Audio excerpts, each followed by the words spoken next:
good evening. Welcome to Ubuntu Sports. It's a special edition of Ubuntu Sports tonight. This is Friday, and we are building up to the game between Morocco and Senegal in Group A of the Women's Africa Cup of Nations. And to join me on the build-up panel, I've got Lawrence and LAMECK.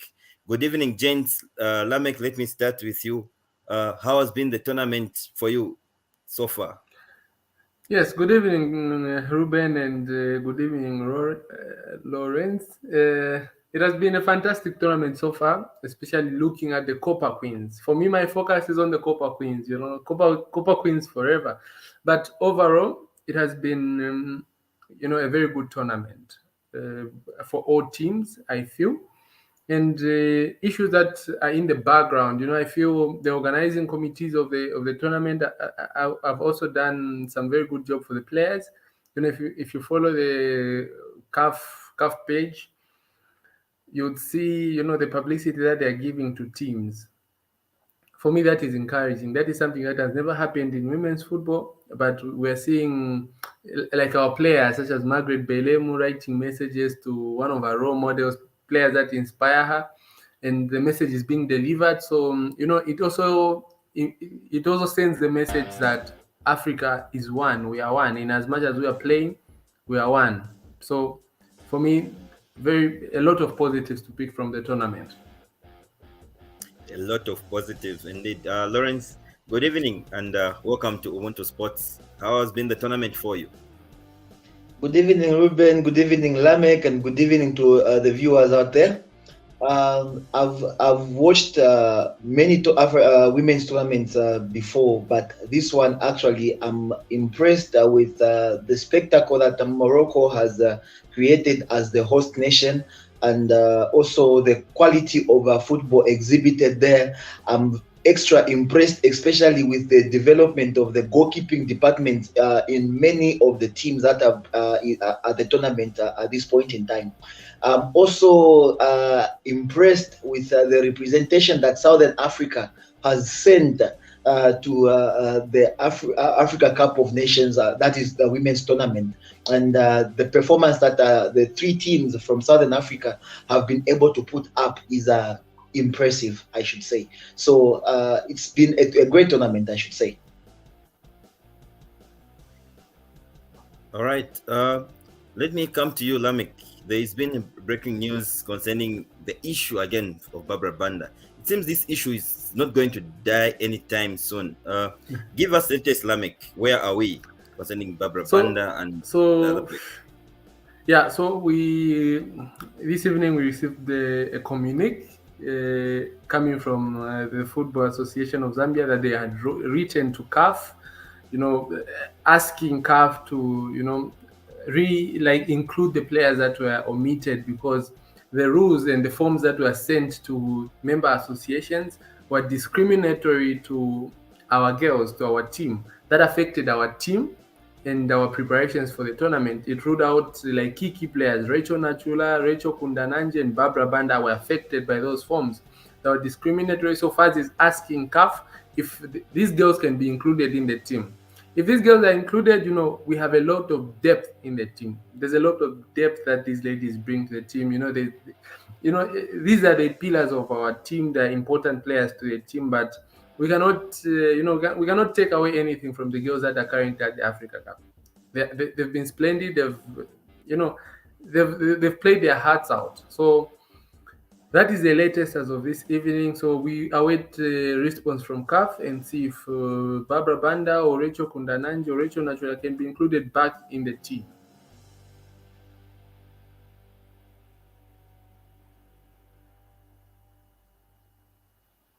So, Lawrence, do you think this is going to be possible for Barbara Banda and the other players like Rachel Kundananje to be registered into the team? Looking at CAF only gives a slot of 23 players to be registered for a tournament, and Zambia has already registered 22 players. There's only one slot there. If we were to allow the players, don't you think Zambia is going to have a bloated squad?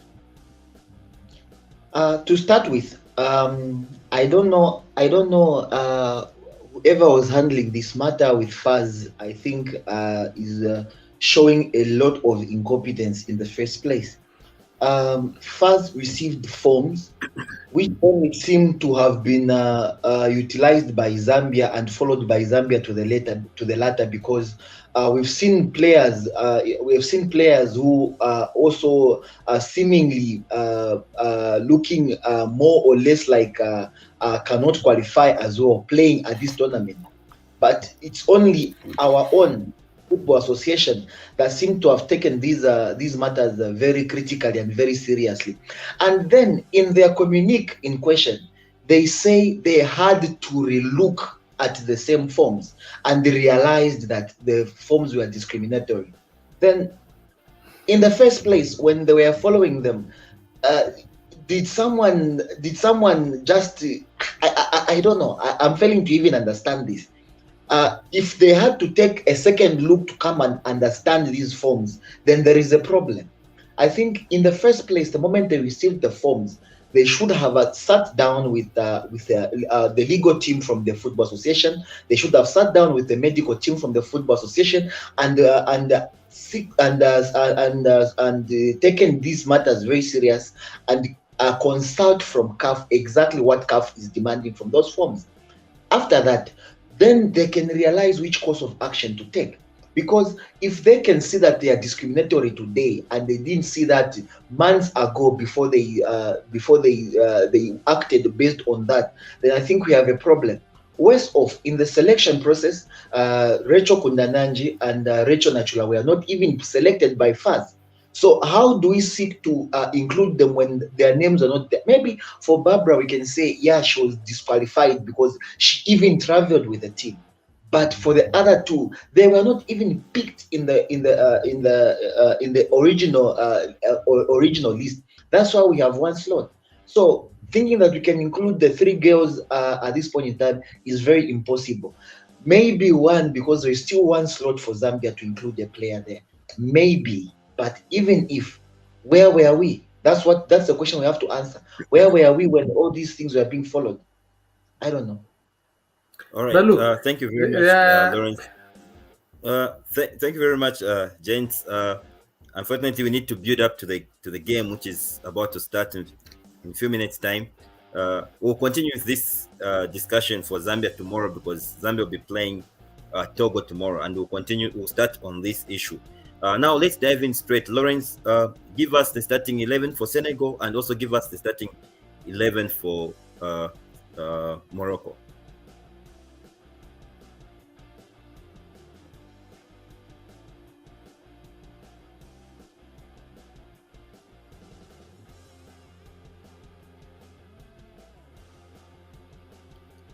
Sorry, Lawrence, just unmute yourself. Sorry for that.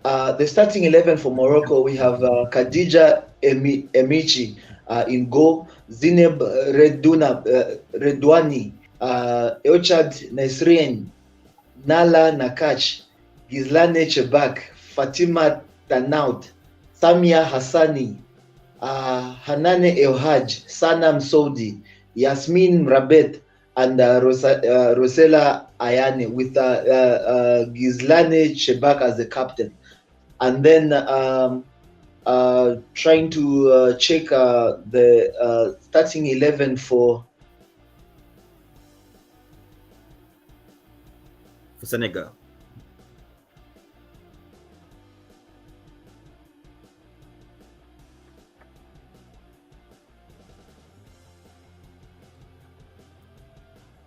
Yes, Lawrence, are you there?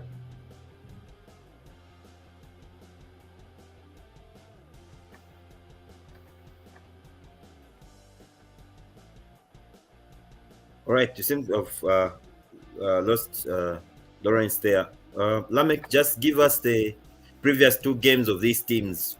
Where are we with these teams? I know they're topping the group, but how has been the last two games that they've played? so over the last two games, we've seen both teams winning their games. So both teams have qualified to the quarterfinals of the Women's Africa Cup. Senegal and both Senegal and Morocco actually beat Burkina Faso by a goal to nil. And then when you look at Morocco, they actually beat Uganda by 3 goals to 1. Senegal beat Uganda by 2-0. So coming into this game, there's a lot that has been said looking at both teams. For Morocco, they're the tournament hosts. You know, they're like playing at home. They have a huge capacity crowd that is behind them, that is supporting, pushing the girls to go all the way. And then for Senegal, they come in as as a team, a little known team that is coming in and trying to prove a point. So Senegal are a very physical team. They have a height. And one thing you should note is between these two teams, one of the teams may become an opponent of the Zambia national team. So this is a game that we should follow closely, because we may end up facing any of these teams should the team should Zambia come out maybe first or second in our group. Right, Lawrence, you are giving us the starting 11 for Senegal. Yeah. Senegal, we have Nde Diao in goal, Mami Diop, Nde Kane, Ajao Diane, Mama Diop, Safietou Sania, Salimata Ndiaye, Jean Nyang, Meta Kamara, Koka Fo, and Astu Ngom in the starting 11, with Safietou Sania as their skipper in this match. So, who do you think is the favorite to pick the maximum points in this game? Knowing that all of them have qualified, who do you think is the favorite? Okay, this is a game that looks at two teams who are currently on a very good run. As we speak today, Morocco are on a 4-game winning streak, and Senegal have not lost any of their last 3 either. And in fact, Senegal have not conceded a goal in the last 3 games they have played. So at this point in time, we are looking at a team that is on a winning streak, facing a team that does not concede goals of late. So for me, we are looking at, I think, a draw would be a fair result. A draw would be a fair result, and that will make Morocco to be the log leaders. Now, LAMECK, you had hinted that Zambia might play any of these. From your analysis, which team do you think is weaker if we're to play Zambia? Which one would you choose between the two? Looking back at where these two teams are coming from, there are no underdogs in this team. In this tournament, there are no underdogs. We recently saw Cameroon being held by a little-known Togo team. So going into the quarterfinals, should Zambia face any of the two teams? Look, it's a game that we need to take seriously in preparation before the game starts. And when the game starts, we may not talk about which one is weaker, because we had a friendly against Morocco that came out 1-1. And one thing you should note in that friendly is we were second best in the match. In as much as we drew 1-1, but we played a defensive game and actually tried to catch Morocco on the counter-attack. They dominated play. And when we look at Senegal, they've been playing fantastic football so far. So there's a lot to be said between both teams. But we await our opponent. Once we play our game, we'll know who we are going to face. And then after that, that's when we can sit down and prepare and look at our opponents and how we can possibly pick a result. And one thing you should note is that after the quarterfinals, should Zambia go past the quarterfinals, then we've successfully qualified for the World Cup, the first ever in the history of women's football and in the history of Zambian football, because neither the women or the men's team has ever qualified for the World Cup. And for the women's team, they're breaking a record. They've never gone past the group stages of the Women's Africa Cup. So they've already broken a record. We live to break another record, Now that's fantastic. It seems Southern African teams are doing very well. Lawrence, you had talked a bit about it. South Africa has qualified. Zambia have played 2 games, won 1 and drew 1. CAF confirmed that they have also qualified. Lawrence, just give us how the scenario of the Southern African teams in this tournament.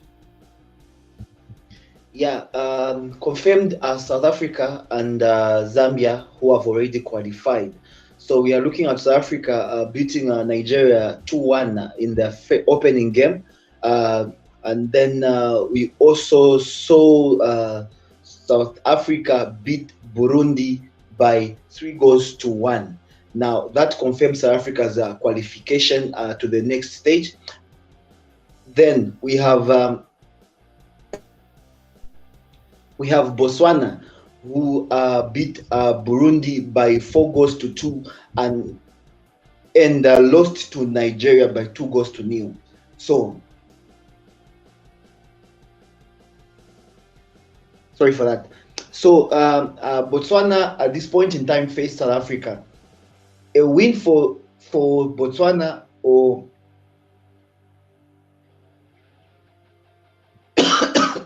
sorry for that.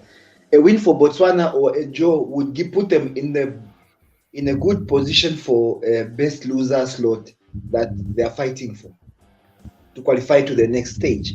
So at this point in time, there's still hope for Botswana, and the three teams representing Southern Africa might all go to the next stage.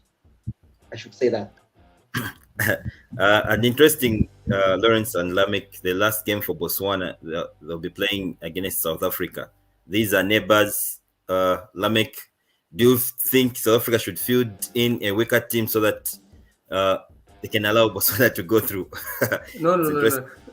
That would actually be match fixing, which is basically is an enemy of the game. So, South Africa going into the game, I'm 100% sure they will take this game seriously because they are proceeding to the next stage of the competition. So Botswana should prepare themselves they should be very ready to play a tough South African team. Let them win fair and square. We don't, just because it's Southern Africa, no favors in football. That is actually, it's actually bad for African football, but going into the game, it's a tough game. It's a a regional derby for both teams. I get emotional when I talk about Southern Africa because we've seen so much improvement in the women's game in Southern Africa. There's been so much improvement. Look at how what type of football South Africa has been playing. And when you look at Botswana, players in the Botswana team, I know 2-3 players that are in the Botswana team that were playing in the Zambian Women's Super League. So this makes the team, they're like our sisters. So we just wish them the best. I wish Botswana the best. I also wish South Africa the best. They are our neighbors, so all the best to all teams. May the best team win, and yeah. Now, gently, it's time for me to put you on the spot. Predict the results for this game. Lawrence. I go for 0-0. Oh, interesting. LAMECK also take that. I give Morocco a 1-0 win over Senegal. All right. This is where we end our special edition of the build-up to Morocco versus Senegal game.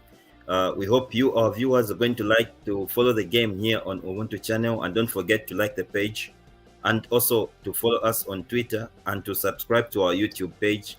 We'll come back tomorrow same time to do the build-up to do the build-up for the game between Zambia and Togo. So see you tomorrow, and good night. God bless. Enjoy the game.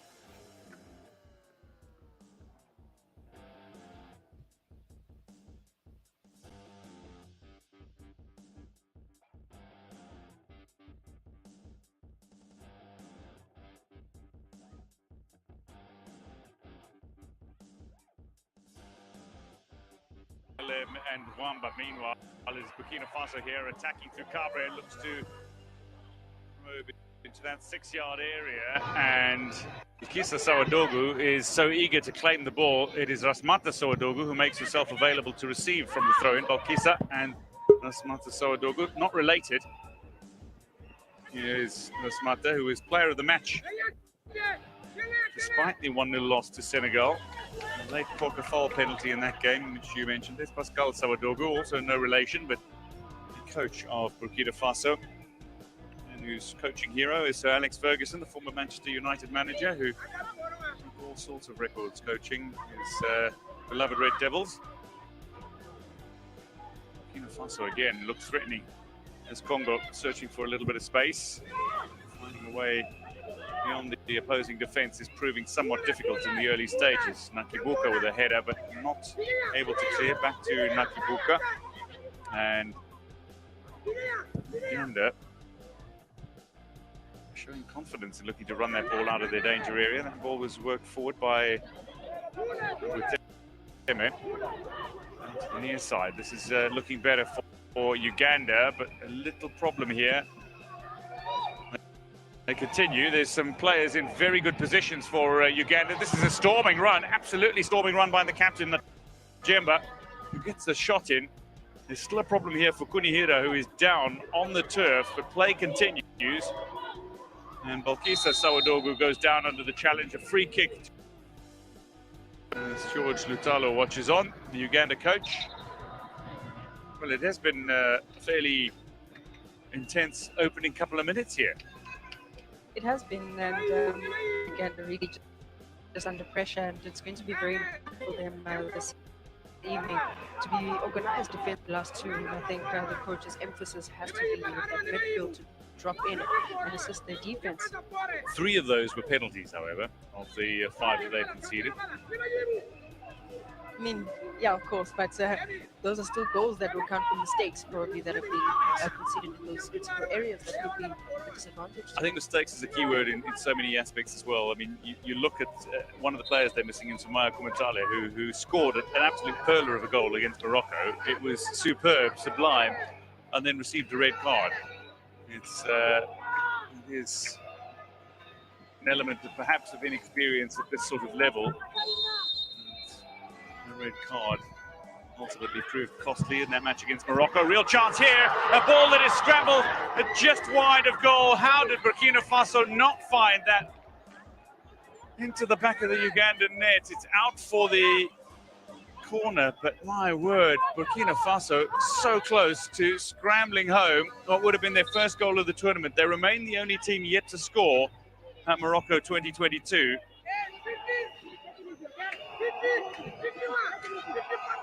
So from the corner, Balkisa Sawadogu. It's a very interesting lineup for Burkina Faso from this corner. Nobody in the area, bar one. And here's a chance. It's a ball that's headed goal-bound but scrambled away. It looked like Naludya had cleared off the line. And look to escape through Najemba. Forward goes Najemba. She's got some support waiting in central midfield. Charging forward now. A decent-looking ball as well, that would have been. Cut out by a retreating Kudugu, who's able to scramble that ball away. Send a decent-looking ball forward as well into the path of Kubade, who's not quick enough to keep that ball in play, but we'll see throw into Burkina Faso. This is the set piece, Amanda, that so nearly was. Well floated ball right in the penalty area, and yet again Uganda just caught napping. It's quite amazing how it is that Burkina Faso couldn't tuck that one in. Credit to Daisy Nakazero though. She saw that ball make its way beyond the defenders and threw herself at the feet of the on-rushing player Cabre. It's not easy for a goalkeeper to come in and start when somebody is sick ahead of you, especially when you haven't been receiving some game time for a little while. Ruth Laturo, as the captain, has been starting far more regularly. Meanwhile is Najemba again looking to claim possession and push forward. She's only 18 years old, is Fazia Najemba, but a remarkable player who's already received so many accolades and plaudits for her impressive game time and ability. And that's going to be thrown to Uganda.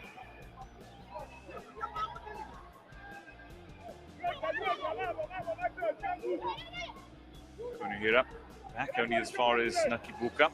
He's the only Ugandan player sitting on a yellow card, so she'll be hoping to avoid a caution, which will see her suspended for the next match if indeed they are able to win today, and indeed if they qualify.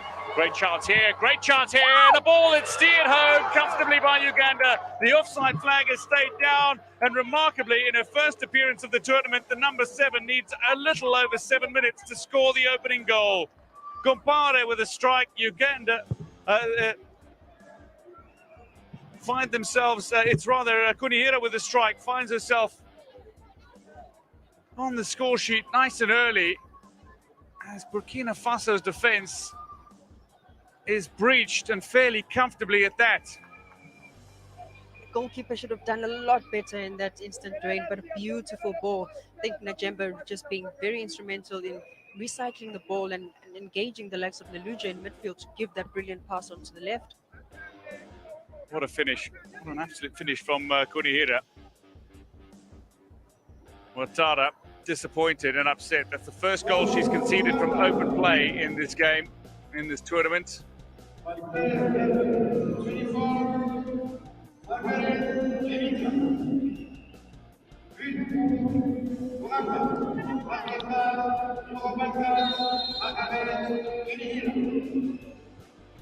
So Burkina Faso find themselves trailing in the early stages of this tie. Kunihira has only just made her way into this starting lineup. First appearance of this Wafcon, and the 17-year-old from Kampala, Queens, has already got the goal. It'll be some delight for George Ludalo. His side have now scored in consecutive matches. Bear in mind, this is a Uganda side that made an appearance in 2000. They did claim a victory in their first appearance against the island of Réunion. And they want exactly that in this tournament, at least a victory in the group stages of the tournament. Again, looking dangerous. It's Ikwaput who's looking to apply a little pressure. She's got genuine pace up front. That front attacking three for Uganda has speed all the way through, and I think for them it's just to make sure that they interchange in those positions. Najemba switching to the left flanks just to create those spaces, but she does really well to just drop into that midfield so that she can link up with the midfield and collect the ball. Yeah, there seems to be a real adaptability about the Ugandan game. They look a little more comfortable in possession. It was, to be fair, Burkina Faso had the clearer chances before the goal was scored, however, but Uganda have shown a few really meaningful touches. To steal this ball away is Cabre, very attacking player, somebody who nearly got a nose in the right place just a short while ago is Nabuteme, steers this ball forward again. Someone who studied and played in the United States. So early goal here for Uganda. 10 minutes have come and gone. It is Uganda who lead by a goal to nil, courtesy of Margaret Kunihira. Well-placed ball beyond the Burkinabe goalkeeper Watara. It's all being kept in play. Aisha Nakibuka is in possession in just a moment before sending it back to Aisha Nantongo. Those are some of the mistakes we were talking about, Dwayne. As the last line of defense, you should know if it is that you keep the ball in, make sure that there's weight and the pass speed to get out of that box, because it's a dangerous area. Now you can see an unnecessary corner kick. Bokisa Sawadogo will take. Again, Burkina Faso line up with only one player inside the 6-yard area, and then a host of players from outside the 18-yard area who will make a charge into the penalty area as the set piece is taken.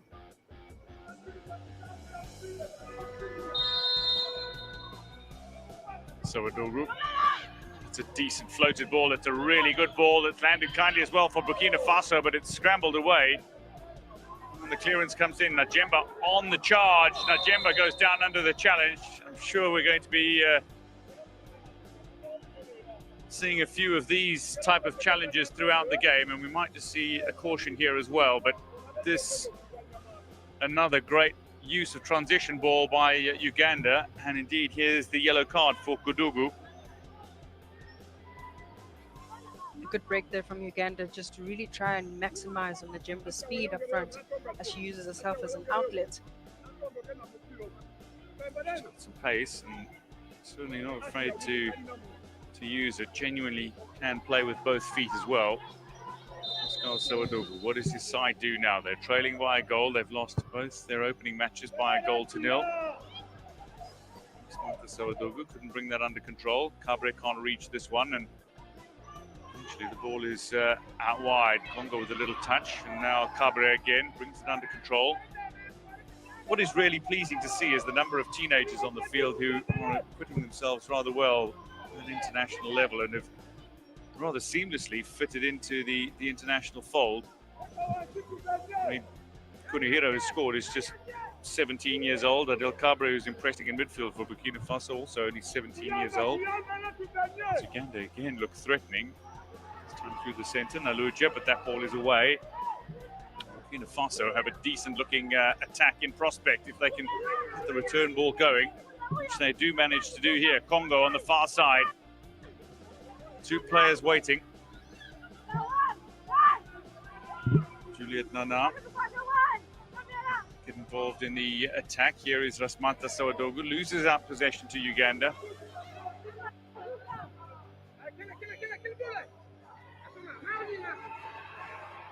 A little run by the fullback Zongo, who's come forward, snatched possession and looks to steer that ball in toward the back post, but goalkeeper Nakazero is equal to the challenge and happy to come out and claim at the near post. Zongo, starting right back, who claim possession and then steer the ball in. Dugu towards Juliet Nana. 22 goals in her 25 matches this past season at Neman Grodno in Belarus for Juliet Nana. Oh, and now we are going to see a card, but he comes out immediately with the yellow card. It's a long way from the goal, but I tell you, those kind of challenges when you're closer to goal will prove problematic. But it is Rwamba who is cautioned for this challenge, and if indeed Burkina Faso advance, she is suspended for the next fixture. Such an important player for Burkina Faso, but I guess you'd say she took one for the team, because Najimba she passed through, she would have gone straight to goal. But again, Uganda really doing well to use her as an outlet. She avails herself brilliantly. Genuine quality players for Uganda that are looking to help raise the overall quality of the team.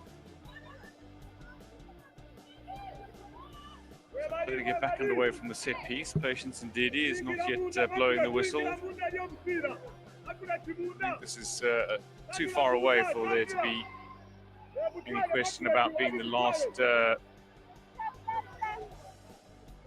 player. So we are going to see a VAR check. There was an element of cover from Zongo down on the near side of the park, but we are just going to check. There's a red card check. Patience indeed, he will come across to the near side. Very quick to whip out the yellow card for Rwamba.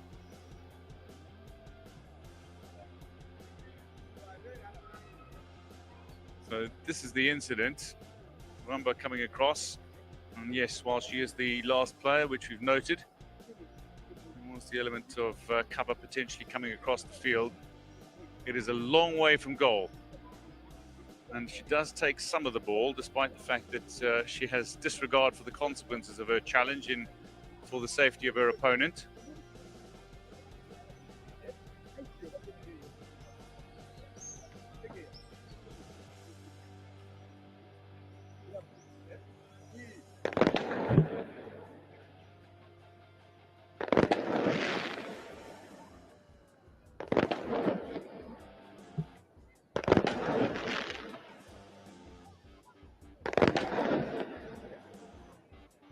Patience Ndidi has seen what she needs to see and make a decision imminently, as players from respective sides have used the opportunity to just grab a little water. So to the VAR, we are going to see a red card here. It's a long way from goal, and Rwamba is going to be sent off. So the yellow card is going to be retracted and the red card is going to come out, and this is more trouble for Burkina Faso. After a stellar tournament for the 20-year-old, it is going to end in disappointment here, as she is sent to the stands in what will be her final match, regardless of whether or not Burkina Faso advance, in all likelihood. And she has been so amazing, Dwayne, in this tournament. She started out very well, being just that person who always is organizing the defense, sweeping and giving cover. But then again, it's just that lack of experience of knowing when to lunge in and when to chase and really just guide the striker to the line and kick the ball out. But very unfortunate for Burkina Faso. Burkina Faso down to 10 players. Uganda have the advantage. They're up by a goal and up by a player. In here is quickly dealt with. Nsmata Sawadogo looks to get this ball away and manages to go beyond one, but not beyond two. Burkina Faso still look like they're keen to play the kind of football that they were playing before receiving the red card. And that ball is just tucked in behind Juliet Nana. Muniratu Kumpare got a ball in a good position, needed to be a little more accurate with their pass.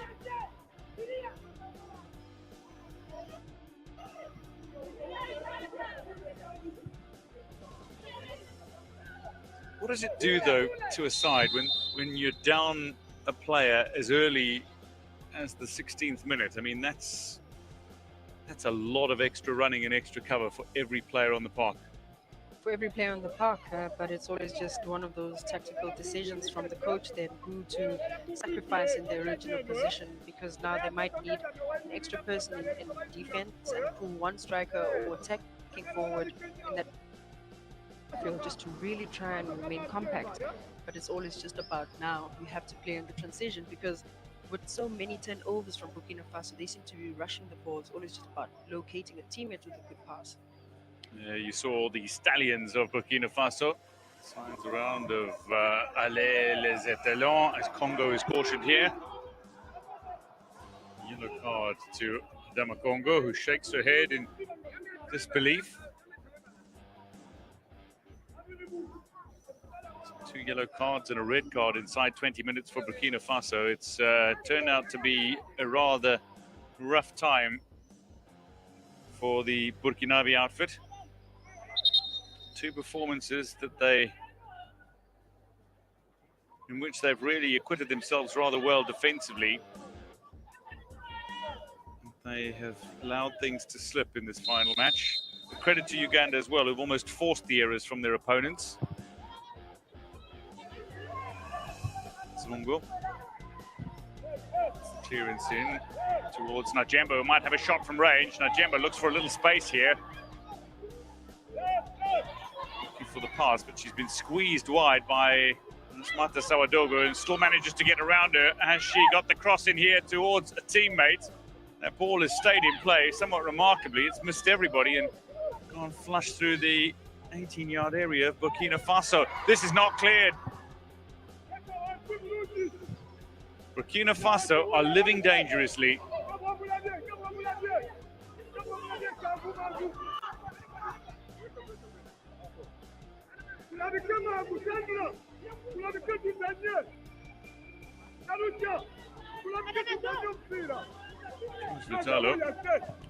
Instructions as we hit the 20-minute mark. Goalless for Burkina Faso.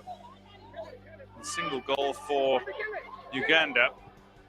Disappointment for Burkina Faso is that they're down by a player and still searching for their first goal of the tournament. This is defended, but a chance for Cabaret to strike a ball, and she's miscued it.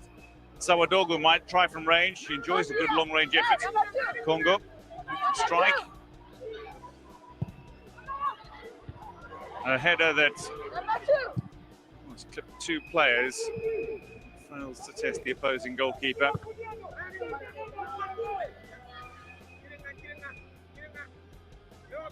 Very impressive that Burkina Faso really still surging forward. And 2 teams, they're the better ones who have had the chances of locating a teammate in that 18-yard box. Just really unfortunate not to really connect.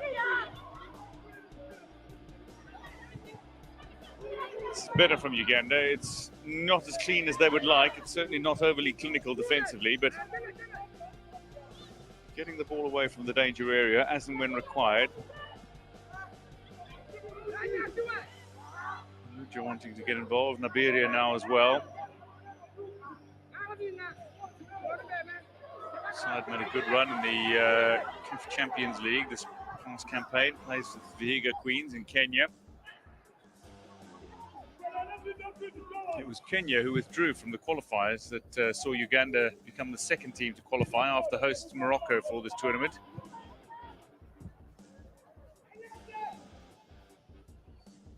Showing the scoreline midway through this opening half, Margaret Kunira's goal separates the teams. And the Burkina Faso are down by a player. Red card to Madinatu Rwanda.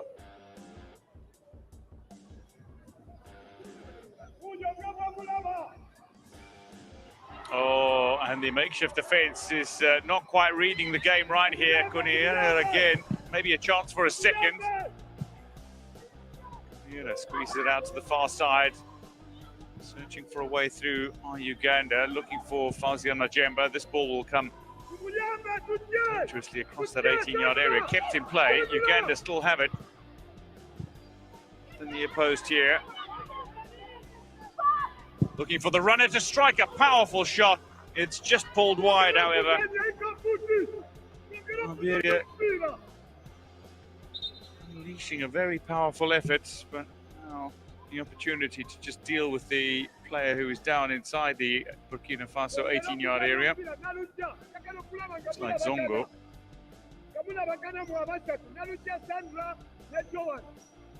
Big blow to the tummy. That might sting a bit, but surely she'll be okay. But quite impressive that Uganda have resisted the pressure that Burkina Faso has imposed on them, really getting a moment just to breathe and get that shot off target. But good rotation of the ball, making sure that they keep the ball in play. But yet again, it's just too many loose balls that are not finding a teammate. And I think if they could just be a bit clinical with their passes, they'd be able to dominate the game. Yeah, certainly the way they rotate the ball is not something that has been exclusively shown in this game. It's something that they've done in their warm-ups and in the qualifiers and their warm-up games, their preparation matches, even in earlier games. But somehow they just haven't been able to produce the result. Today might be the day, though. I feel a fair amount of confidence knowing that they are by a goal and by a player. Played concurrent to this, and it's Morocco against Senegal, battling for top spot in Group A, and it's significant in the sense that you have a chance of playing a third-place team from one of the groups if you finish top of the log, but you'll play a fellow second-place team if you finish second in Group A. That match significant. This one's significant to see if one team can indeed qualify for the next round of the tournament. If it's a draw, we know that the third place qualifiers for the quarterfinals will come from Group B and Group C because they've already achieved more points than these two sides currently have, or a draw would give them. Delivery in here. It's fallen kindly for Burkina Faso, but they can't get the shot away. Cabre comes charging in. It's Nakibuka who puts that ball forward. Fine bounce. Oh, Najemba might be on her way here. Lovely pass from Naluja. And Najemba tries her luck. Ouattara gets a full hand on this. Steers it out for the corner. But the use of transition ball by Uganda has been thoroughly impressive in the opening 25 minutes. Very impressive, and I mean, also just a bit of finesse there, Naluja just releasing the ball out of the side of her boot to locate Najemba, who was certainly on for goal. But a great save from the goalkeeper just to make sure that they at least keep the scoreline at 1-0.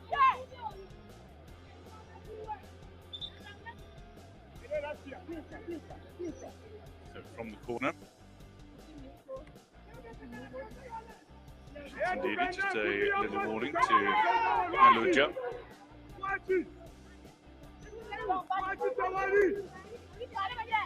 and shoving in the area. Toward the near post. Attempt for the spectacular. It's a ball that's been scrambled away by Burkina Faso, and look at the confidence of running the ball out of your danger area. This could be a real counter-attack gone right, but just a little too heavy on the return ball. They've gone over 50 meters forward with the ball at their feet. I That is not impressed George Luzalo, the Uganda coach. I mean, you have to compliment the way in which they got out of their area with just intricate passing, great combinations, great angles to their passing as well. Just really let down by the weight of the pass.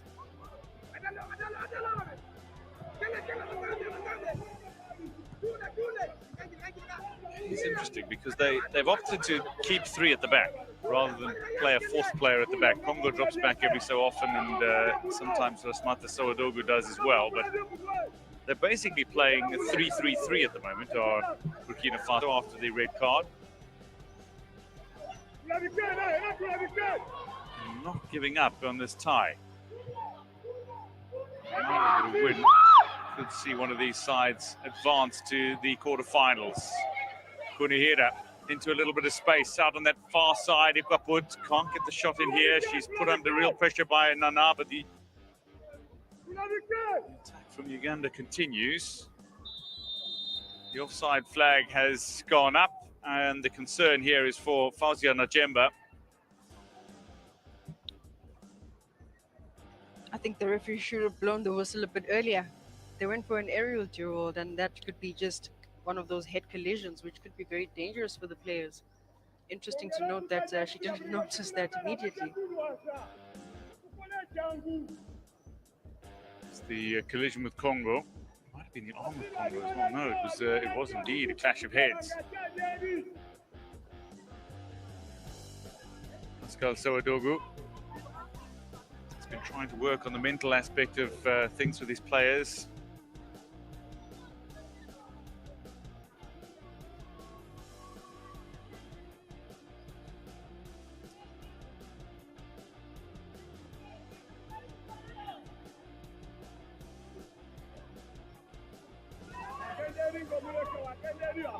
Burkina Faso, this is not the way they would have wanted the tournament to unfold.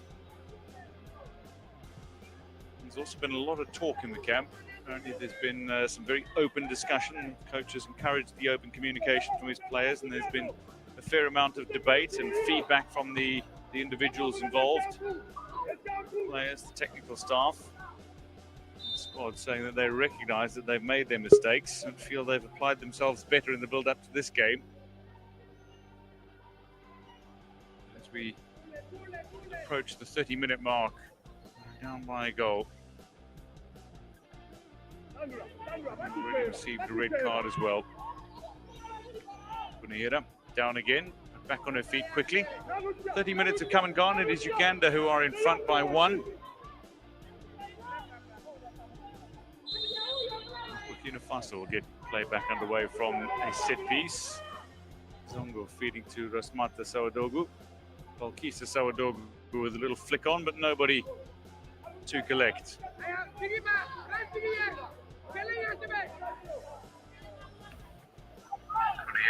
Down again, back on her feet quickly. 30 minutes have come and gone. It is Uganda who are in front by 1. And they're missing a few key players, including their left back. Natalo picked up that red card against Morocco, which means that Nesya Nakibuka, who is more familiar to playing on the right and played at right back against Morocco, is playing at left back tonight. Although she feels more comfortable playing in central defence. We've got Natongo back in the lineup. And Fiona Nabumba, who, this is Natonga here making the challenge. Fiona Nabumba, who played previously as a central defender, turning out as a right back. Burkina Faso plays back away from a set piece. Enough for the goalkeeper, and indeed we tapped up by Ouattara. Flick on, but nobody to collect. Ball a long way down the field.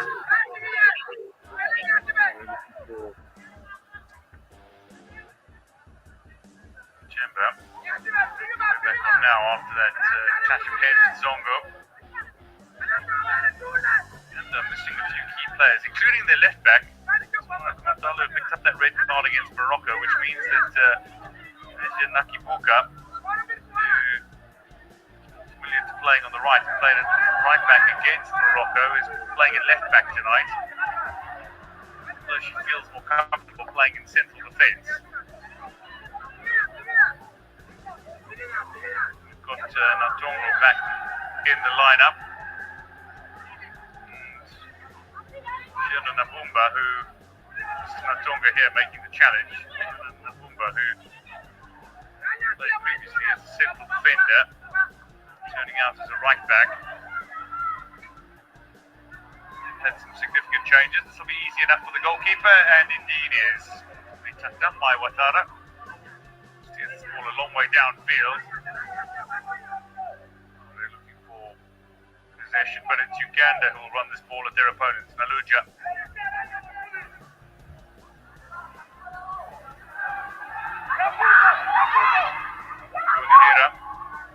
Inside with Majemba, who tried the return ball, but it's picked out by Belem.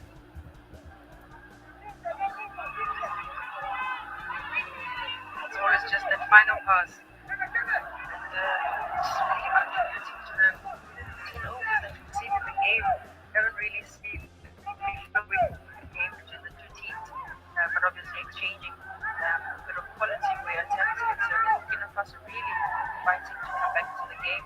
That's a great win. That's a fantastic ball-winning moment in the middle of the park by Naluja as threads the ball through towards Ikwaput, but this ball is over the goal line. A goal kick it'll be. Pass was she won the ball so impressively. Ikwaput with a moment she'd rather forget. And really being instrumental in that midfield, stringing some brilliant passes, penetrating that defense and ensure that she gives at least the teammates an opportunity at goal.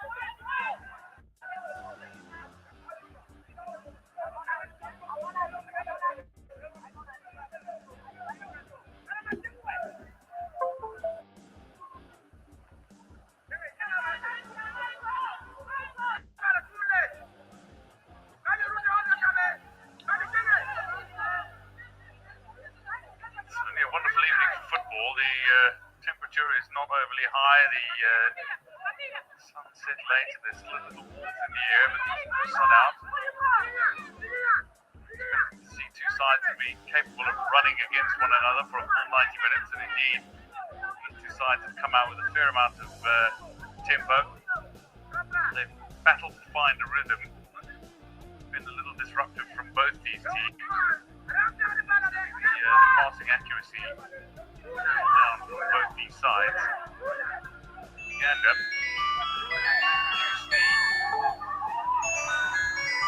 the better goods.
Just the close control of the ball, just making sure that she sees nobody in front of her, no obstacle in front of her, close control inside the box to just easily tuck it in over the goalkeeper.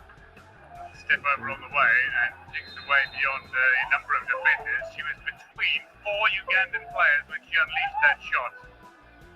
Adama Congo, take a bow. What a goal. For individual efforts, that is impressive.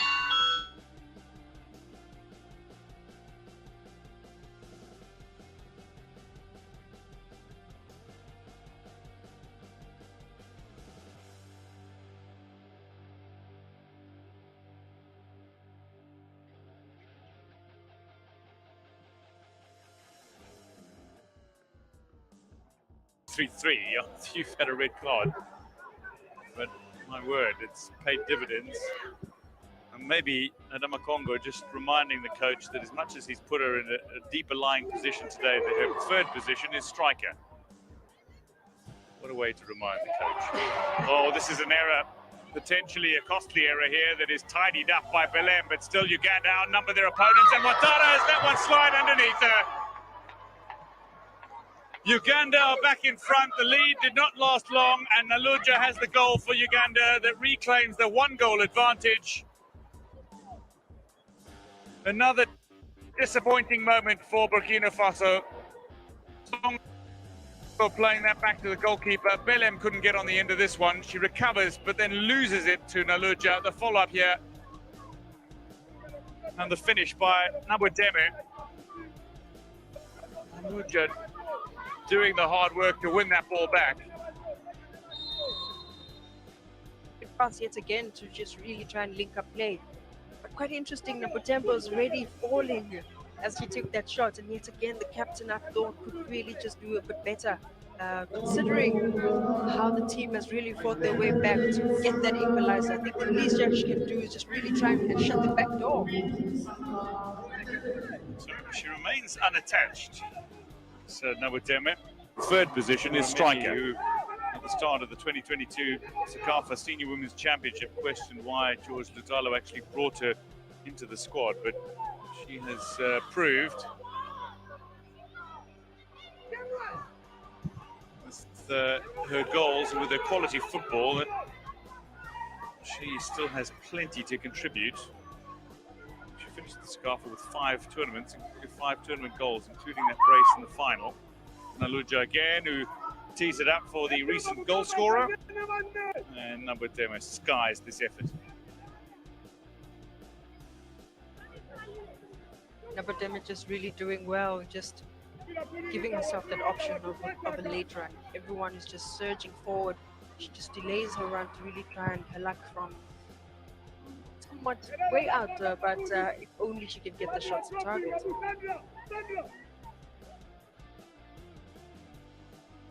Faso have claimed a moment of history by already scoring their first goal at a Women's Africa Cup of Nations. Disappointingly, though, for the side, it had come after they had received their first red card at a Women's Africa Cup of Nations.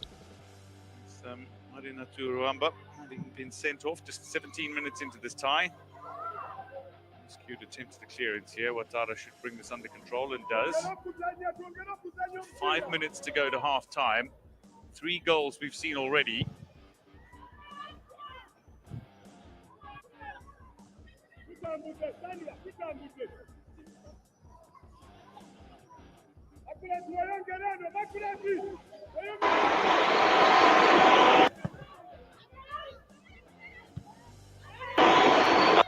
Senegal. Bare. Kisa Sowadogu. Decent looking ball in here, and that could be scrabbled across the goal line. It is!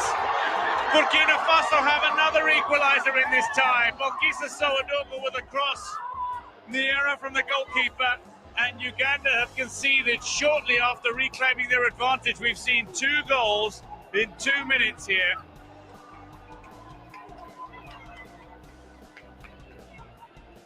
And in the last 6 minutes, 3 goals between these sides.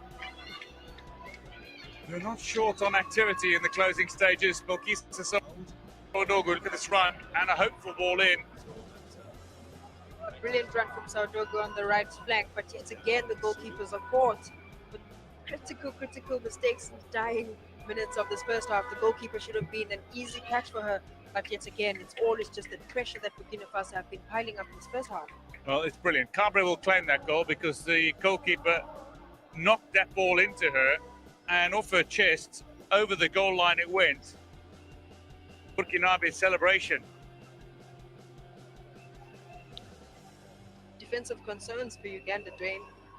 It's 3 games and they've conceded 7, which I think just half-time the coach will have to re-emphasize on just that defensive organization will be critical in the second half.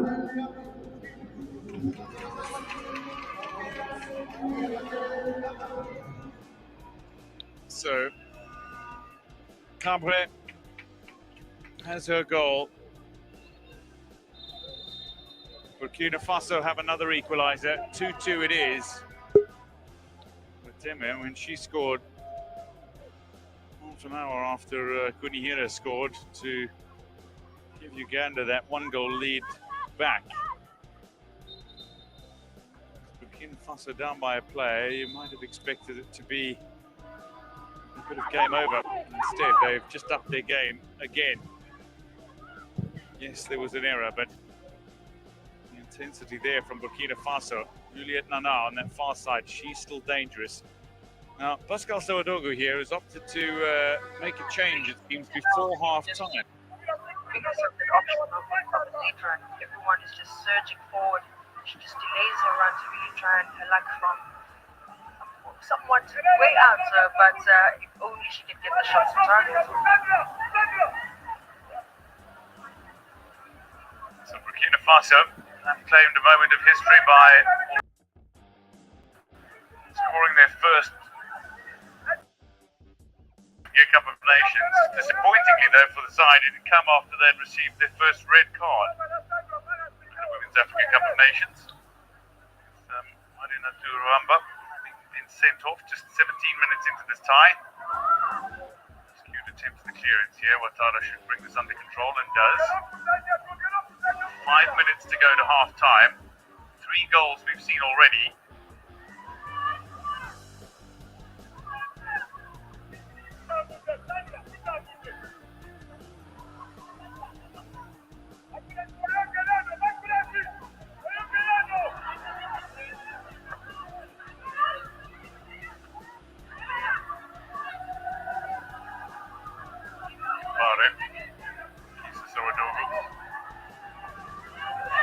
Decent looking ball in here, and then can be scrambled across the goal line. It is!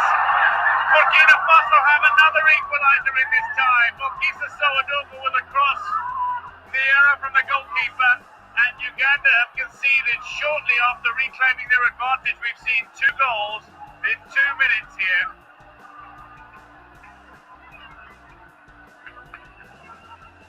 And in the last 6 minutes, 3 goals between these sides. Not short on activity in the closing stages. Bokisa Sawadogo, look at this run and a hopeful ball in. Brilliant run from Sawadogo on the right flank, but yet again the goalkeepers are caught with critical mistakes. Dying minutes of this first half, the goalkeeper should have been an easy catch for her, but yet again it's always just the pressure that Burkina Faso have been piling up in this first half. Well, it's brilliant. Cabre will claim that goal because the goalkeeper knocked that ball into her, and off her chest, over the goal line it went. A Burkinabe celebration. Defensive concerns for Uganda, Dwayne. It's 3 games and they've conceded 7, which I think just half-time, coach will have to re-emphasize on just that defensive organization will be critical in the second half.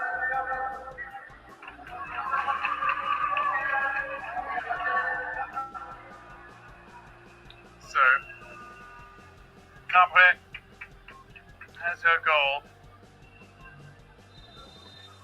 Burkina Faso have another equaliser. 2-2 it is. Mateme, when she scored half an hour after Kunihira scored to give Uganda that 1-goal lead back. Burkina Faso down by a player, you might have expected it to be game over. Instead, they've just upped their game again. Yes, there was an error, but the intensity there from Burkina Faso. Juliette Nana on that far side, she's still dangerous.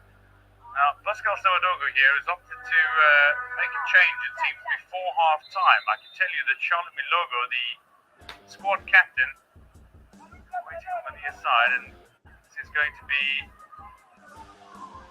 Nana, who is sacrificed.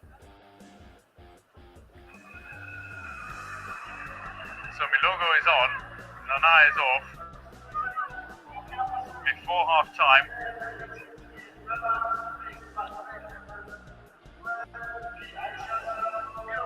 Taking an attacking player off, bringing a defensive midfielder on, potentially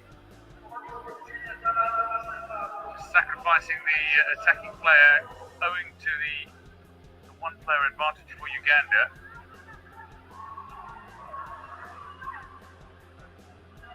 How have you read that change, Amanda?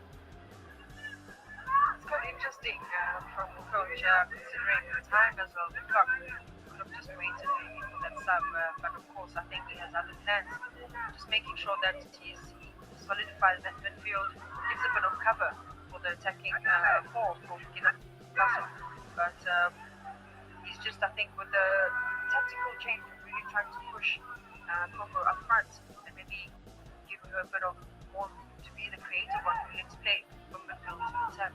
The other player who can play in that role as well is Cabre.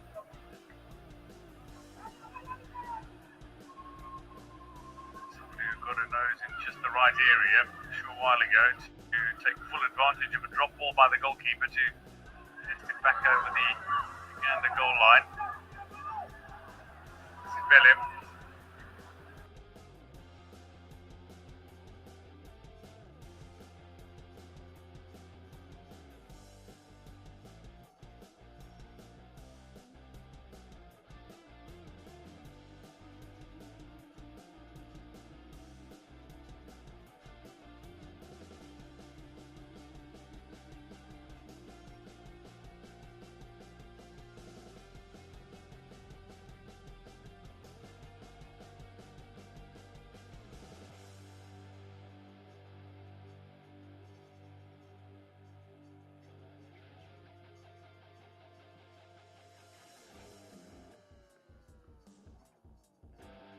It's quite interesting from the coach, considering the time as well, the clock. He could have just waited maybe for that sub, but of course I think he has other plans. Just making sure that he solidifies that midfield, gives a bit of cover for the attacking four for Burkina Faso. But he's just, I think, with the tactical change, really trying to push Congo up front and maybe give her a bit of more. Well, this should be easy enough for goalkeeper Nakiziro.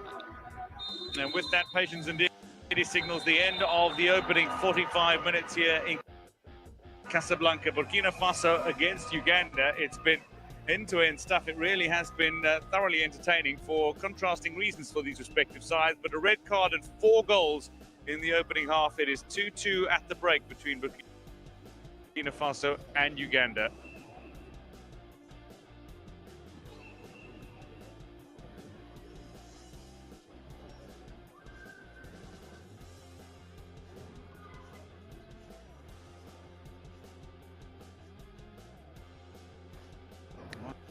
Uganda straight off.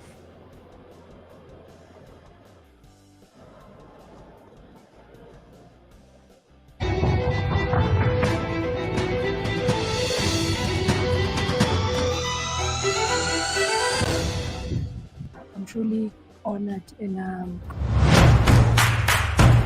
so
كانت من خلال المطالبه بلمسه يد. بالفعل هناك لمسه يد على اللاعبه وعلى المدافعه سالماتا ندياي.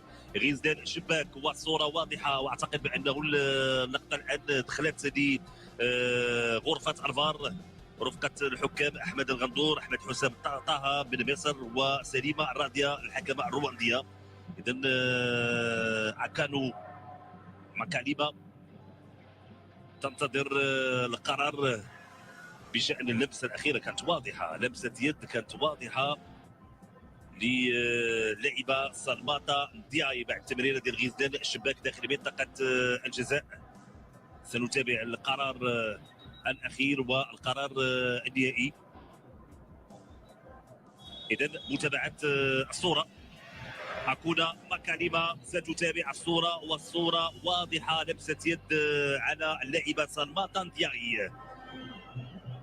أول تدخل لتقنية الفار الحاضرة في هذه المنافسات الإفريقية.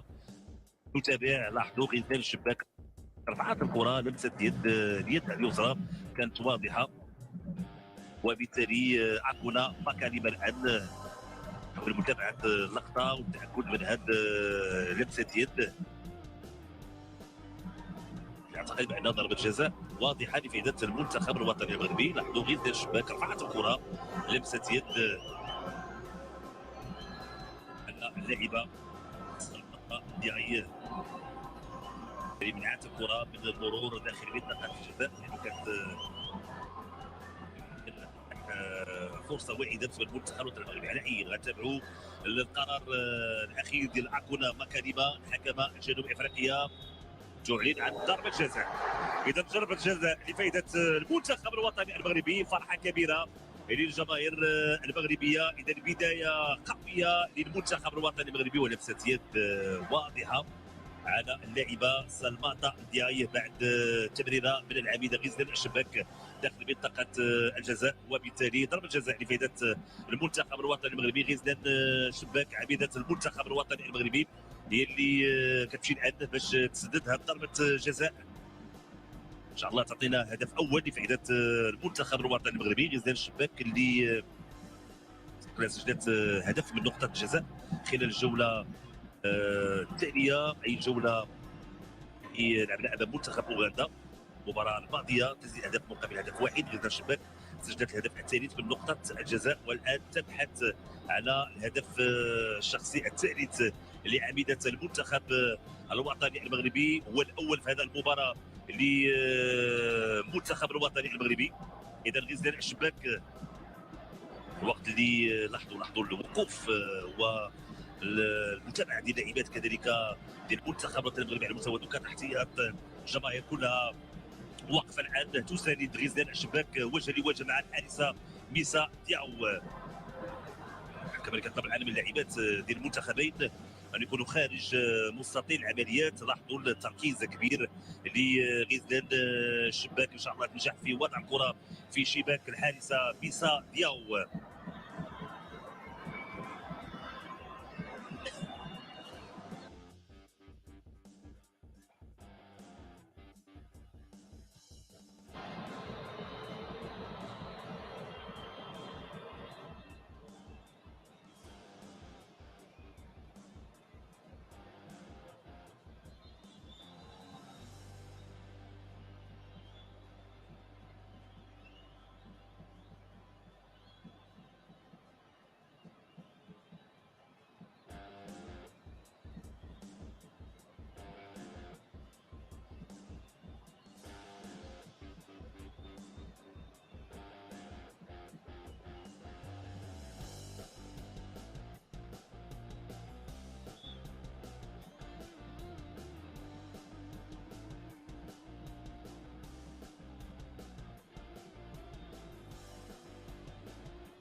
نقوم أستو ودخول لاعبة رقم 17 لاعبة مانادو ديالو التي فريق يو اس بارسيل السنغالي. اذا 1-0 نتيجه تغييرات لفائده المنتخب الوطني المغربي، هدف اللي غادي يعطي دفعه معنويه قويه للمنتخب الوطني المغربي، وبالتالي غادي يخليهم انه يقدموا كل ما عندهم في هذا اللقاء. كره في الوسط سناء السعودي ترجع الكره من نهله النقاش لفائده المنتخب الوطني المغربي. ياسمين مرابط الكره في الوسط نهلا النقاش غادي ننتظروا كذلك رده الفعل ديال المنتخب السنغالي، حذري من خصوصا المرتدات سديده وكره سهله في يد الحارسه خديجه ربيشي في المكان المناسب. قلت بان المنتخب السنغالي اللي غادي يحاول كذلك انه يكون عنده رده فعل وسيحاول انه يرمي بالثقل ديالو على دفاع المنتخب الوطني المغربي. هذا غادي يكون كذلك في صالح المنتخب الوطني المغربي حتى انه يكونش هناك كما تابعنا منذ بدايه اللقاء العوده ديال اللاعبات ومدافعات المنتخب السنغالي، وبالتالي محاوله استثمار المساحات خصوصا وراء المدافعات للوصول اكثر من مره لشباك المنتخب السنغالي. زينب عردواني زملاء الاعلاميين كلها الان متجهه للمنتخب الوطني المغربي.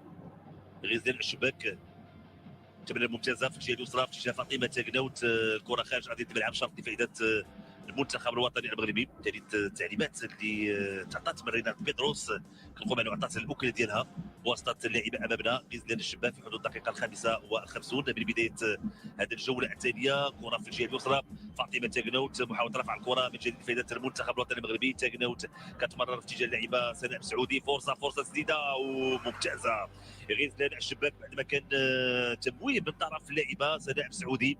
غزلان الشباك تسدد كره مرات جانبا، فرصه اخرى لفائده المنتخب الوطني المغربي. لاحظوا فاطمه تاكناوت هنا التمويه، وهذا كيبين التجانس والانسجام الكبير الحاصل بين اللاعبات ديال المنتخب الوطني المغربي. بالتالي الان مباراه بعد مباراه العروض الان ديال المنتخب الوطني المغربي. We're driving cars on a Mars tonight. It stays this way. It's going to be 9 points in there for them. You can tell that this Morocco, they're supposed to be like even 2 to 3 goals up already. You see the passing accuracy, they have 87%. And then you see the likes of their opponent, they're not even close to them, they have just 81.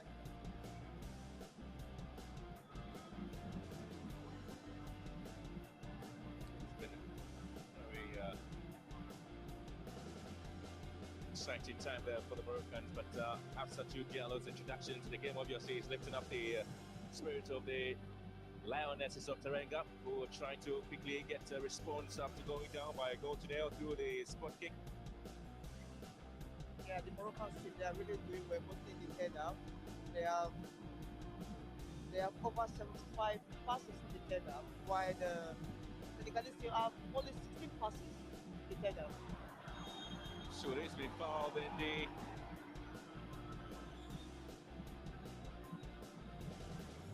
midfield area. Of course, split her innocence in that foul there.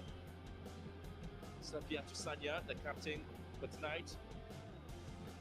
Again, she's in the box. She gets a yellow card for that foul. Sudi, Safia Sanya. This is the player that plays for Bordeaux. She plays in France. She's one of the key players in the team. Very sad situation where players get booked in this competition. They obviously expressed that. 2 yellow cards to Senegal.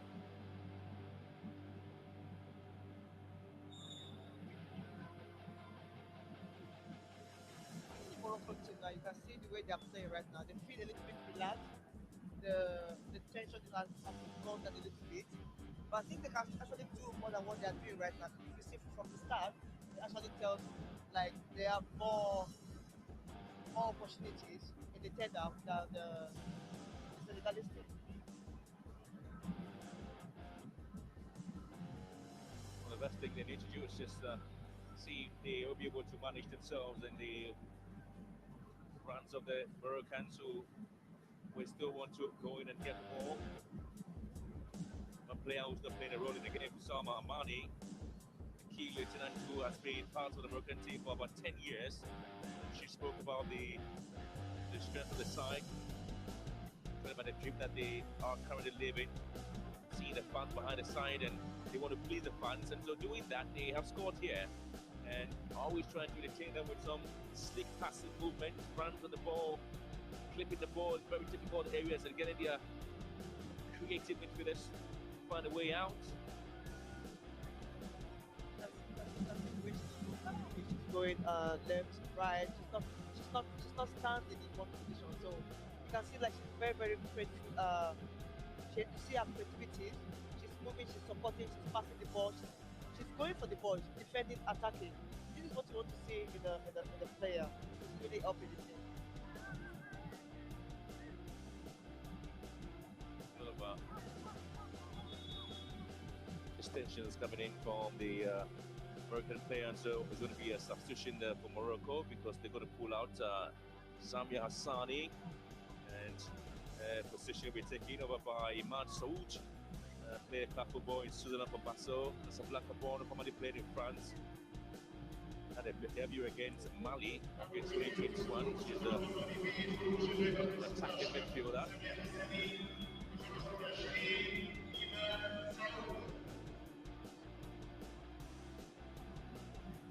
It's now going to be a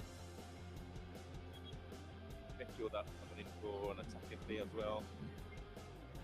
Samia Sani. So it seems to be a problem here for the American side where the player's gone down, and it's going to cause some bit of support there for the medical staff as well.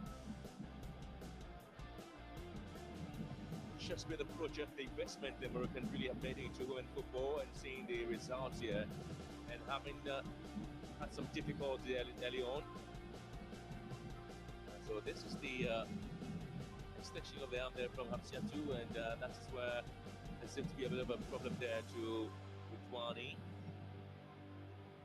So she was hit on the face deliberately by Hamsiatu Diallo.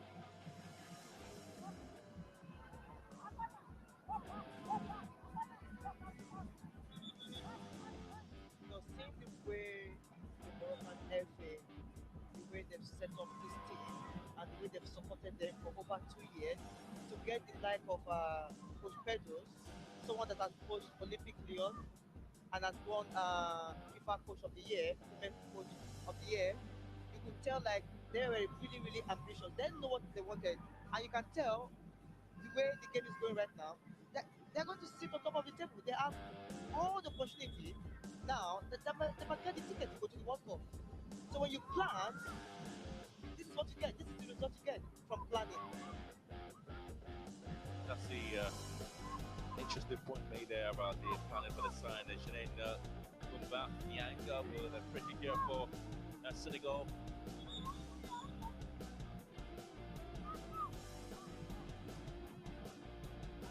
Here comes Kura Makalema trying to have a word there. Yatu signing the captain. Seems to be some conflict in the penalty box of Morocco. There's going to be 3 substitutions, I tell you what, for the Senegalese. Just after this, Safiatou is being substituted. Moroccan, Senegalese captain. And she goes to give the captain's armband. Yeah, trying to encourage the team not to give up, but to continue to work hard. We have a lot of work to do. Yeah, Safiatu's changes happening as well. So, Janet Sanya is in. Benita is also playing a part now. And now Hamid Bade also is in. Safiatu and replaced. Yang is also out.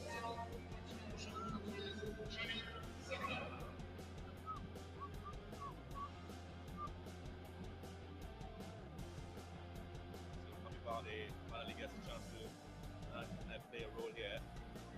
And also having Benita Sek also.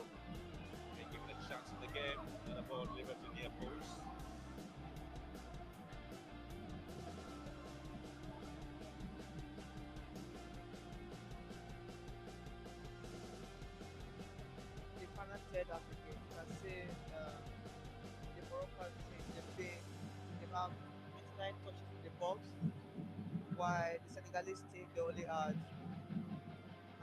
16 chances in the box. They try to touch the ball. So you can tell the level and the difference when it comes to this team.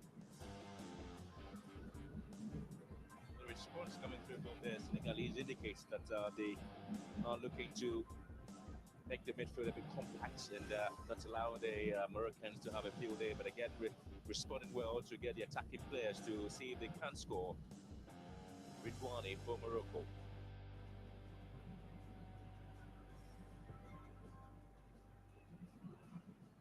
That's another long ball into the Senegalese half by Ait El Haj.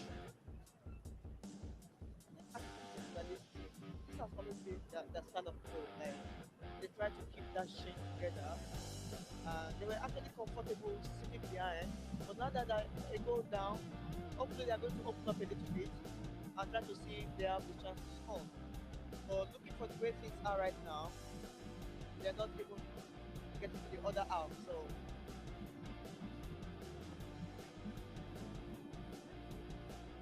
Want to regain control of the midfield, the Senegalese, and see if they can push a lot of women forward. Giopierre, she's drifted really deep and now in Abibade to also play a role in terms of the attacking runs of the team. And obviously we've seen the work rate being cut up beautifully there for Hamsatu Diallo as well.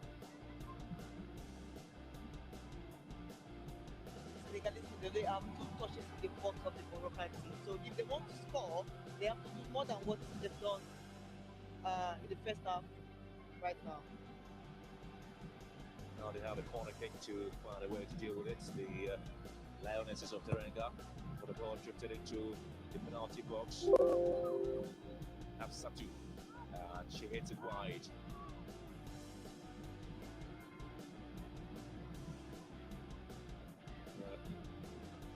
Take to see if they can check things a little bit there for the sign at 70 years of age, Hamsatu Diallo.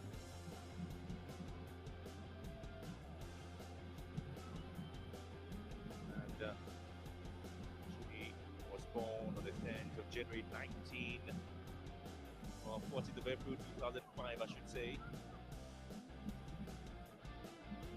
I'm missing the services of Vernon Ndiaye, who plays the tackle ball for Borges, and a victim of COVID-19, and that's the reason aside. We'll have to make some changes now. Hamsatu Diallo, be given a chance to lead the attack, but she's been combining well there with Iguena when they played their first game against Burkina Faso. Hamsatu Diallo in the box, and she goes to ground. Well, there's going to be a decision here. Diallo, just talking about her and what she can actually bring on the table.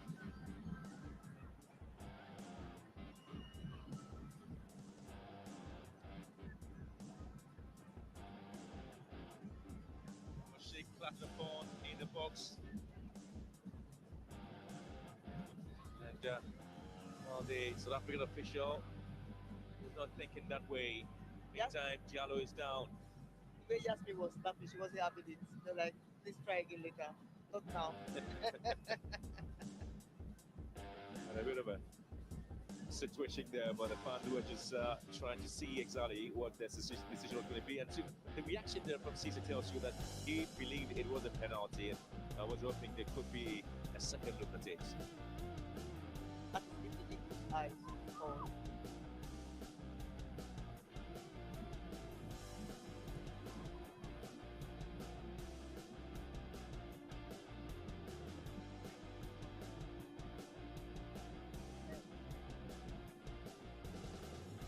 Apart from the fact that the score line is like 1-0, when you look at the way the Moroccan team, the way they're set up and the way they're actually playing, in the final third they have over 70% touches in the half of the Senegalese team. Why the Senegalese team they have just 44%? So the Moroccan team they're actually doing really really well. They have over 16 crosses, while the Senegalese team they have only just 4. So I think the Moroccan team they're doing really well, apart from the shot on target and not finding the right target when they're in front of the goalkeeper against the Senegalese team.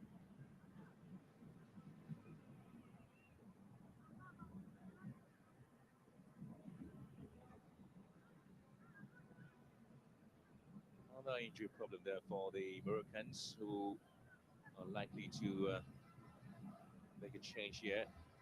And it appears the attacking midfielder Taknouk seems to have a problem there. And so there will be a change there for the Moroccans who are trying to introduce into the game here. But it is Hafsatu racing well. And again, Hereford is pretty much wide. And she's been given a chance, a 70-year-old.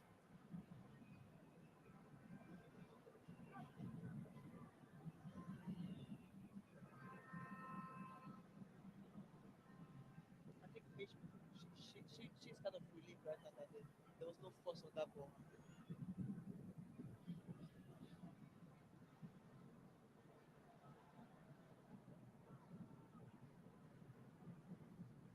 Sudi, Ayani.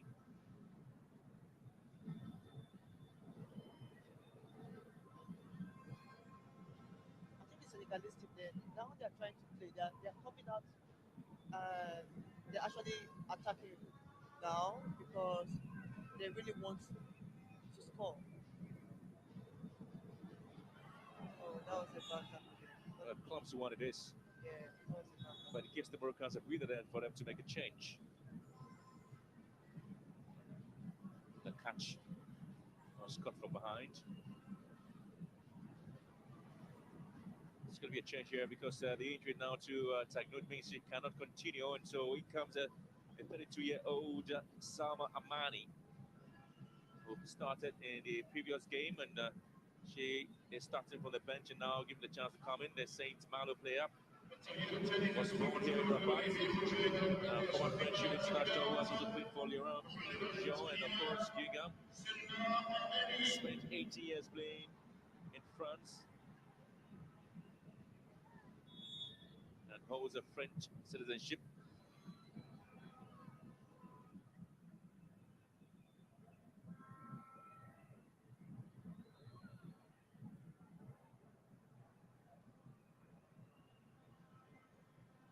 Chao and Yang really in the sixth shed. They're trying their best to control the midfield there for Morocco. Senegal, I should say, and there's been a switch of play there for Sudi, who's not dropping deeper, and trying to operate from the wide areas as well.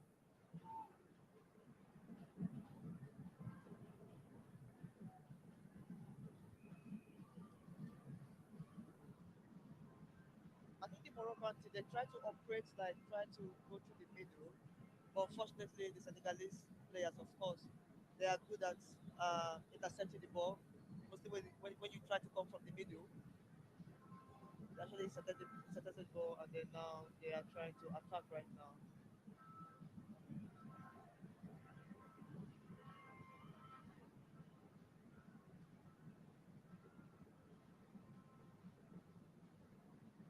Whenever they have possession of the ball there, they try to see what they can produce. The Moroccans are excited about the win here. And whenever they want to have the necessary support system that's coming in, and what they intend to do here will be well organized for them. And so it's going to be a little bit of a problem there for Senegal because they have a problem. Ajao and Yang was been fouled here.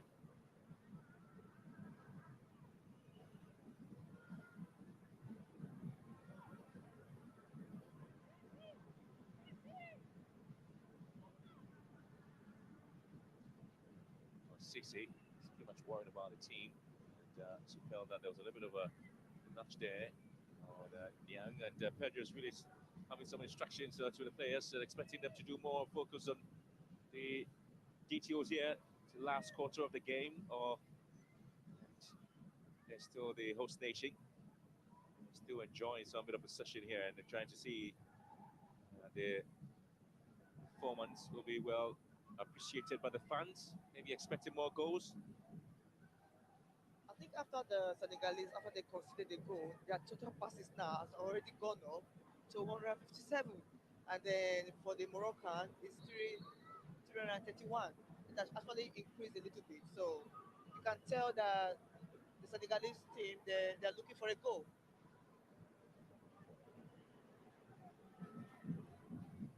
And still, it is the host nation Morocco lead by goal to nil. Before the game, Sisi thought the fans who are currently here watching the game were going to add some bit of pressure there on the Moroccans.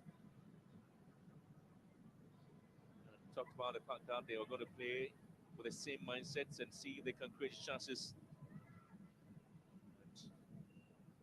And appreciated the fact that the team wanted to play in front of a full or a packed stadium. The advantage given Sudi here. Much mobile in today's game, Ayani. Centre forward, which looks to drag back and get the balls and try to hit the play. Ridwani slotting in as the right fullback, doing so well, trying to ensure that she also plays a role and get the attack going. The Moroccan team now, they look a little bit comfortable now, the way their style of play. They usually like to go through the middle and then the side. Now they're trying to go through the corridor, which is really good to see because now they feel a little bit comfortable because they are ahead, of course.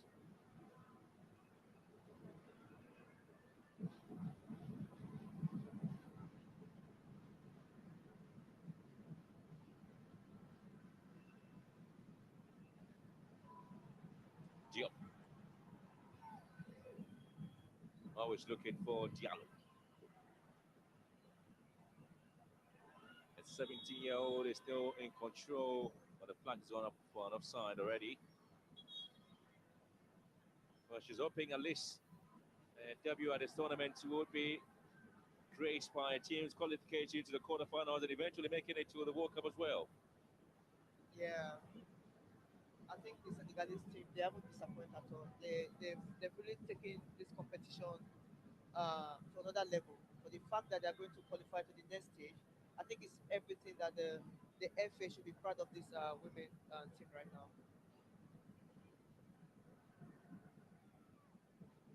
Still 2-2 in the other game between Burkina Faso and Uganda. That's not good for both teams. I don't think it's good for them because somebody have to win that game.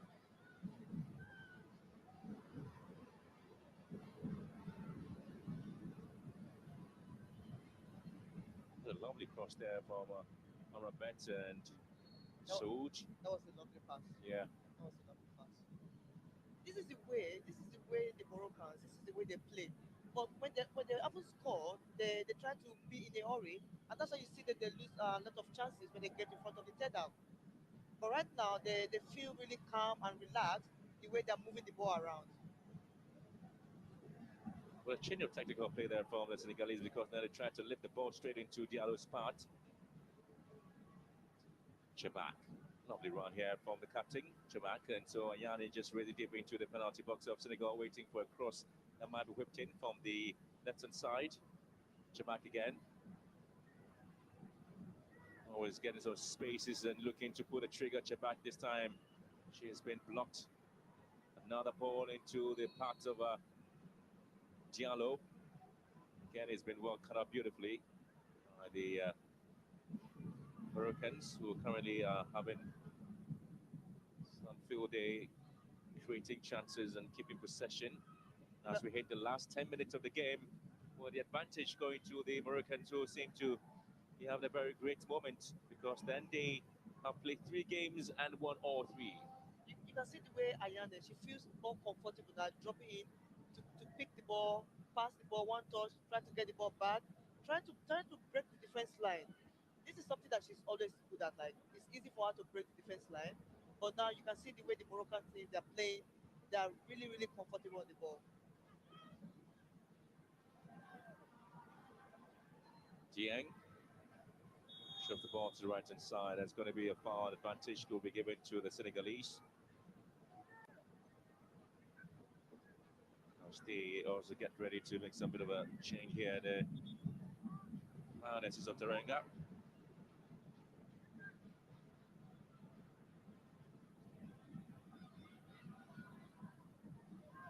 And so it's going to be us to say who might also get a chance to come in here to also play a part.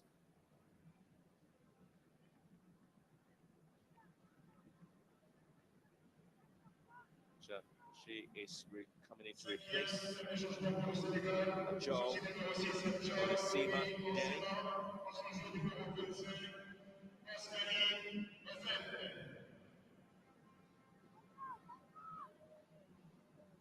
Good appearance for the national side.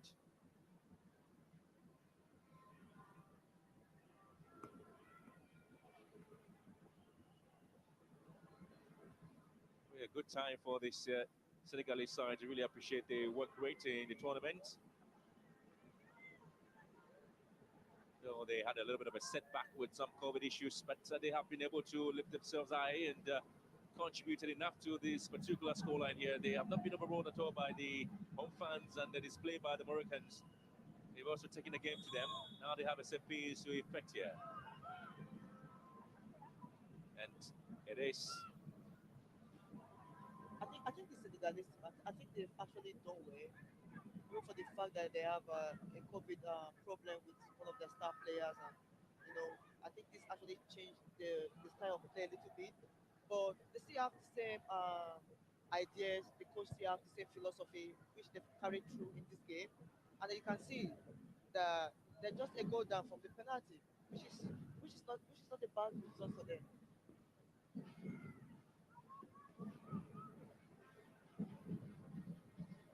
There's good news there for the fans who are still cheering the team on to see if they can go forward and get something. They would say they disagree with the call there in terms of the penalty decision, but it was a handball.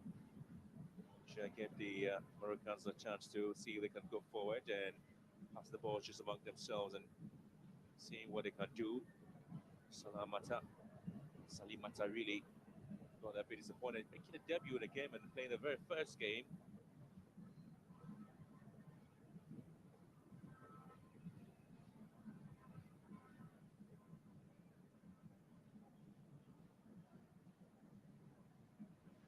Again, it's Ayana who's been given a chance to go in here, and Chebak turns well.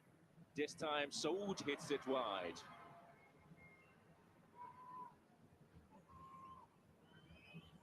Again, they try to take the space from the defense line from the wing, which you can see Ayane again. It's so easy for her to break the defense line. They have this chance, of course. They didn't hit the target again. So is Shabaku trying to get the team lit up in terms of the attacking play. She's always leading and get the team to find a way out. See the left back for the side today, who's been slotting in to see what she can bring on the table. And you're talking about Njai Kane. Interestingly, she's been pretty much a defensive minded. Hasn't really played in terms of a attacking role there in the game. The expectation was that we were going to sit back and allow the Moroccans to always keep possession, hit the ball, and whenever they get a chance, they then also try to attack as well. Yeah, that is what you do when you are playing against a team that is quite cool when they try to attack you. You try to defend, and then when you have the opportunity during transition play, you just in an offensive way, you just go, you take the advantage. Diallo here, and again, it is the final touch on that ball that almost doesn't give them what they are looking for. It's been 29 tackles in the game already, as we see Diallo was able to go around Arch, and again, Mitch was able to deal with the situation.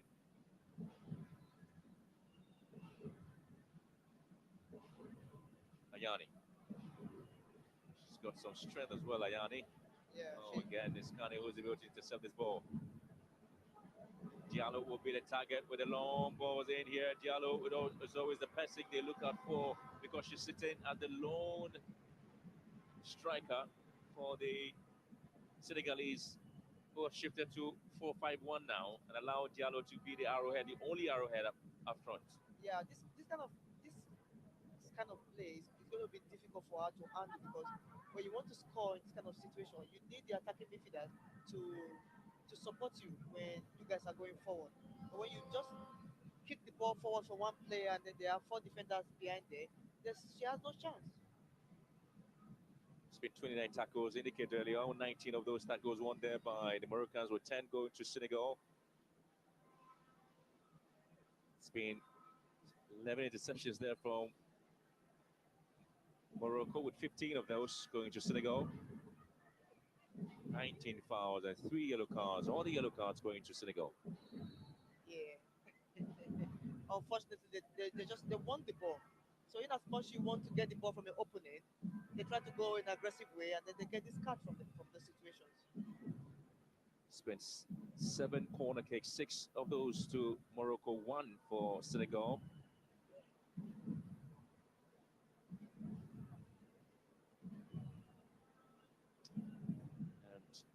And Saud really been shipping it away by Salimata. I'm sure Coach Renard Pedros have some conversation with his team, because when you have like 17 shots and then it was only 5 on target, that's a different deal again. I think it's going to, when you're at the next stage, you want to use every chance you've got, because the chance might not come all the time. Salimata delivers to Diallo. Out. Quality intervention. Quality intervention there. That was the quality intervention indeed. Certainly, it's going to be a very exciting time there for the Moroccans, believing that they are just some minutes away.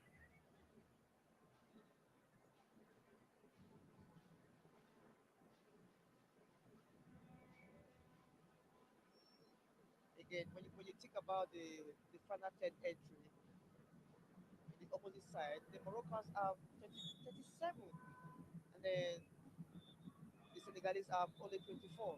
And you can tell the difference why the game is like that. When you have a team that has corner, 6 corners, and then the opener has only one, they've been sitting down, and then now they want to come out to play, and the time is not on their side right now.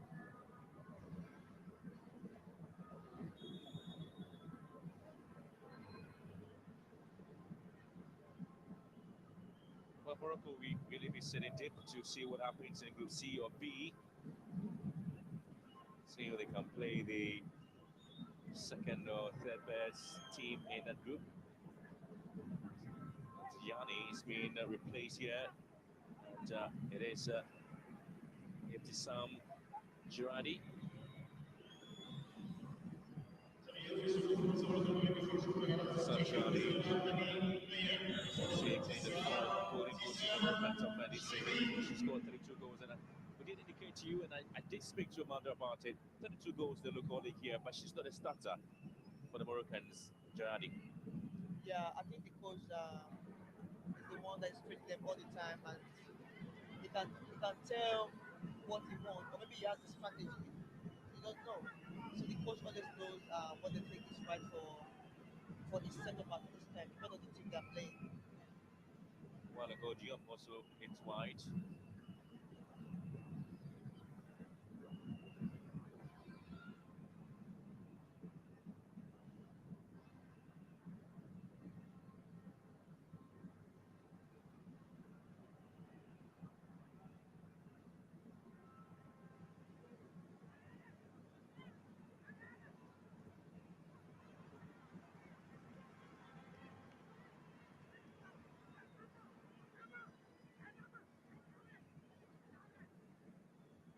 Well, Group B has been pretty interesting, looking at what has been happening so far with Zambia, Cameroon, and of course looking at the Togolese side, Yeah. and Tunisia as well. So that game, whoever comes up as the top team, we're definitely going to have Senegal beating that side. Meantime, we're enjoying 3 minutes of added time.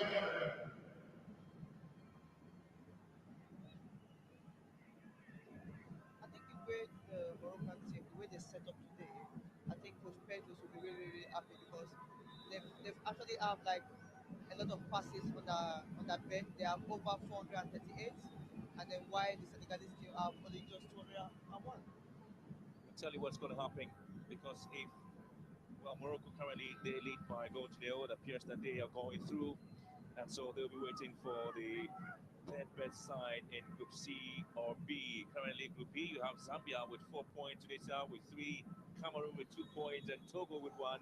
And in Group C, South Africa with 6 points, Nigeria with 3, and Botswana with 3 as well. And Burundi is sit bottom of the table without a point there. The Group C looks really tight right now. Really good. Second team in Group B is going to get ready to face Senegal. Time it's going to be Morocco waiting for either the third best side in Group C or B.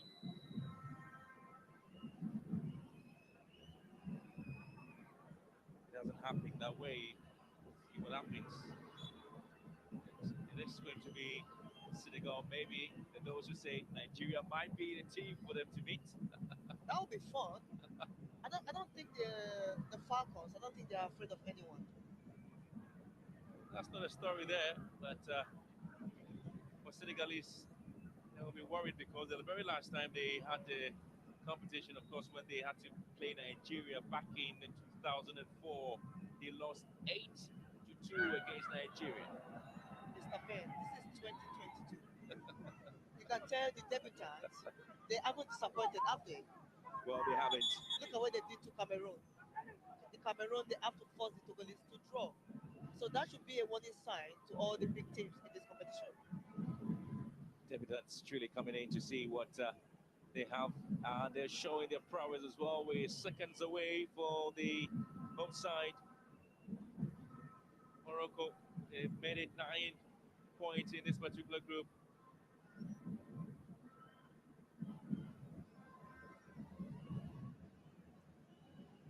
It's been pretty exciting for them, and exciting moment for the fans who are here watching. It's been a lovely evening there for the side.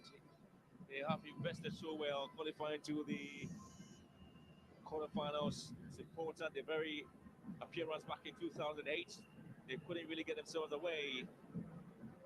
And for Senegal was the same story, but this time they have been able to pick up the pieces. Solid 100% record there for the host nation, Morocco, and so it sums up their performance. It sums up almost everything for them. It sums up how they have invested in women's football, and now they have everything to show for with this performance. A win against Burkina Faso, a win against Uganda, a win against Senegal. 9 points in the group, and for Senegal with 6, they obviously have qualified to the quarterfinals. It has been an excellent story for them. Season knew the challenge here, but was able to get the team to really pick themselves up and show that they came to Morocco to stay. They didn't come to disgrace themselves, and they're happy. They are staying. Yeah, I think both teams have they've really done well in this competition. I think the Senegalese, they should heads up. They have done really well. I'm really proud of them. So penalty to Morocco, and expertly dispatched there by Chabak means Morocco win by a goal to nil.